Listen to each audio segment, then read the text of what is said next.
So hey guys, welcome to my channel. This is mister footballer Haq से Indian और आइए बकवास किया जाए।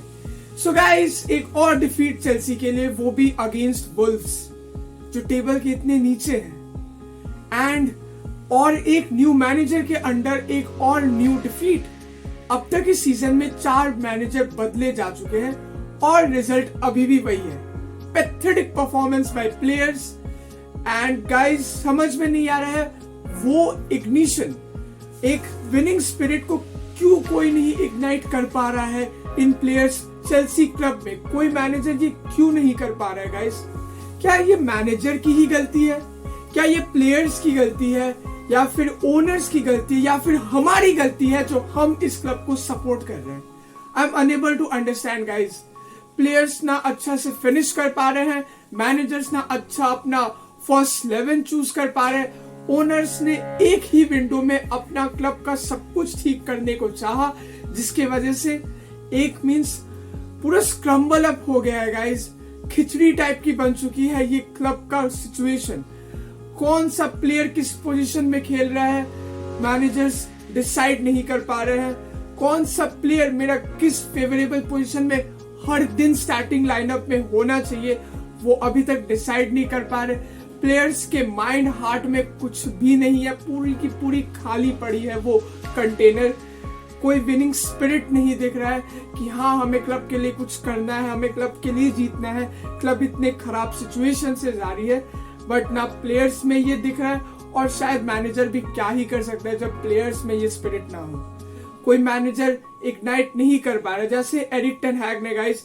लास्ट टाइम वही प्लेयर्स है ना जो इस सीजन खेल रहे हैं, बट लास्ट टाइम के परफॉर्मेंस से इस टाइम पे परफॉर्मेंस से अगर कंपेयर किया जाए गाइस, तो जमीन आसमान का फर्क है। वो आप सबको पता है। लॉन्डो, अगर तुम मैनचेस्टर यूनाइटेड को लास्ट सीजन से फॉलो कर रहे हो या फिर पहले से भी फॉलो करते आ रहे हो, इस सीजन का परफॉर्मेंस कंपैरेटिवली बेटर है, क्योंकि एरिक टेन हैग ने वो काम कर दिया है विनिंग स्पिरिट को इग्नाइट करने का।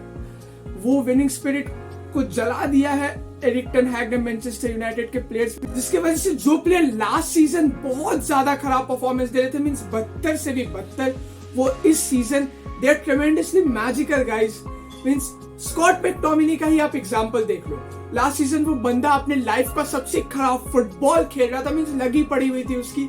इस season he is magical, forward runs create कर रहा है, डीप पे आके डिफेंसिव पार्ट भी प्ले कर रहा है, गोल स्कोर कर रहा है, मैनचेस्टर यूनाइटेड को जिताने का प्रयास पे लगा हुआ है, अपने कंट्री को जिता रहा है, हैट्रिक स्कोर कर रहा है, 2 मैचेस में 4 गोल स्कोर कर रहा है। मींस उसने अपने आप को फिर से फाउंड कर लिया है। तो ऐसे परफॉर्मेंसेस की हमें जरूरत है, ऐसे मैनेजर्स की जरूरत है जो विनिंग स्पिरिट फूंक सके प्लेयर्स में कि हाँ, तुम भी कुछ हो, तुम्हारा परफॉर्मेंस यहाँ खराब हो रहा है, तुम्हें ये इंप्रूवमेंट की जरूरत है, जिसके वजह से प्लेयर में वो स्पिरिट वापस आ सके और जिसके वजह से रिजल्ट्स मिलेगा।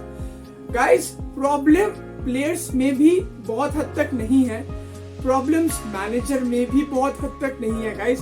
अगर ग्राहम पॉटर भी होते तो सेम रिजल्ट्स ही मिलता, और शायद थॉमस तुचेल को सैक करना नहीं बनता था गाइस। बट टॉड बोहेल है, ही सुपर सेवी ऊपर, उनके मन में जो चलता है, मींस क्लब उनके अकॉर्डिंग चलता है, वो क्लब के अकॉर्डिंग नहीं चलते, मैनेजर उनके अकॉर्डिंग नहीं चलते हैं। मैनेजर उसके लिए काम करते हैं, वो क्लब को मींस मैनेज कर रहा है, उसे ही हेड कोच बना देना चाहिए गाइस। मींस इतना खिचड़ी बना दिया इस क्लब में, हद से धड़ल्ले से प्लेयर वो साइन करता गया। सिर्फ एक ही विंडो में उसने सोचा कि मैं अपने क्लब का हर एक पार्ट ठीक कर दूंगा, हर एक पोजीशन में ठीक कर दूंगा, स्टार प्लेयर्स को लाके जो बड़े बड़े नाम है उनको साइन कराऊंगा, और मेरी क्लब प्रीमियर लीग जीत जाएगी, चैंपियंस लीग जीत जाएगी, FA कप जीत जाएगी, कारबाओ कप जीत जाएगी। उसने ये सोचा, बट घंटा कुछ भी नहीं हुआ गाइस। होना भी क्यों होगा? क्यों? क्योंकि मैनेजर डिसाइड करता है भाई कि कौन सा प्लेयर मैं साइन कराऊंगा, कौन सा प्लेयर किस पोजीशन में मुझे चाहिए, इस पोजीशन को वो फिलअप करेगा, इस पोजीशन पे वो अच्छा खेलेगा, जिसके वजह से मेरे क्लब को अच्छे रिजल्ट्स मिलेंगे। वो मैनेजर डिसाइड करता है, जिससे फुटबॉल की नॉलेज है। अब जिसने कभी फुटबॉल किक नहीं किया है, जिसने कभी लाइफ में फुटबॉल को छुआ तक नहीं है, उसको क्या घंटा ही पता होगा भाई कि किस पोजीशन पे मैं प्लेयर्स को साइन करूं और वो पोजीशन मेरा अच्छा हो जाए, मेरे क्लब को रिजल्ट मिल जाए। भाई टॉड बोहले को सिर्फ पैसे खर्च करने थे मैनेजर के अकॉर्डिंग, उसे मैनेजर नहीं बनना था भाई, उसे हेड कोच नहीं बनना था, जिसके वजह से आज चेल्सी भुगत रही है। मैं कहूंगा the real problem is the owner. Of course the owner guys, means उस बंदे ने खिचड़ी बना दी है इस टीम की। सब प्लेयर एक पोजीशन के लिए 3-4 प्लेयर कंपीट कर रहे हैं, तो किस फेवरेबल पोजीशन पे मैं उस फेवरेबल बंदे को रखूं, समझ में ही नहीं आ रहा है मैनेजर को। अब मैनेजर पे मैनेजर चेंज हो रहे हैं, अब तक 4 मैनेजर चेंज हो चुके हैं, जिसके वजह से गाइस कोई मैनेजर ये फिगर आउट ही नहीं कर पा रहा है, उसे टाइम ही नहीं मिल रहा है कि वो चेल्सी के स्क्वाड को समझ सके। इतने प्लेयर्स को, नए नए प्लेयर्स को साइन कर दिए हैं, बट उन प्लेयर्स को समझना भी तो पड़ेगा। थॉमस टूचल को आपने सैक कर दिया, आपने ग्राहम पॉटर को सैक कर दिया, उसके बाद आप एक इंटरिम मैनेजर को अपॉइंट करते हो, उसके बाद आप एक केयर टेकर को अपॉइंट करते हो, फ्रैंक लैम्पार्ड, क्योंकि कोई नया कोच इस विंडो में नहीं आना चाहता है, सब समर से ही ज्वाइन करना चाहते हैं, क्योंकि एक अच्छे कैलिबर का कोच, उसे टाइम चाहिए अपने स्क्वाड को समझने के लिए। अब वो फिर से बीच में आएगा, सपोज अगर जुलियन नैगल्समैन ही आते, वो समझ नहीं पाता, किसी के लिए भी पॉसिबल नहीं है गाइस इतने बड़े स्क्वाड को 1-2 दिन में समझना। वो आता, फिर से परफॉर्मेंसेस खराब होता, फिर कुछ ऐसा होता कि क्लब के फैंस टॉड बोहले के ऊपर प्रेशर डालते और फिर से जुलियन नैगल्समैन सैक हो जाता। Same goes with Luis Enrique, और अगर एंटोनियो कॉन्ते का आने का तो सवाल नहीं उठता है, या फिर जोसे मोरिनियो अगर आ सकते हैं तो ज़िनेडिन ज़िडान भी मुझे नहीं लगता वो आएंगे। सो गाइस ऐसे ही होता, वो भी सैक कर दिए जाते।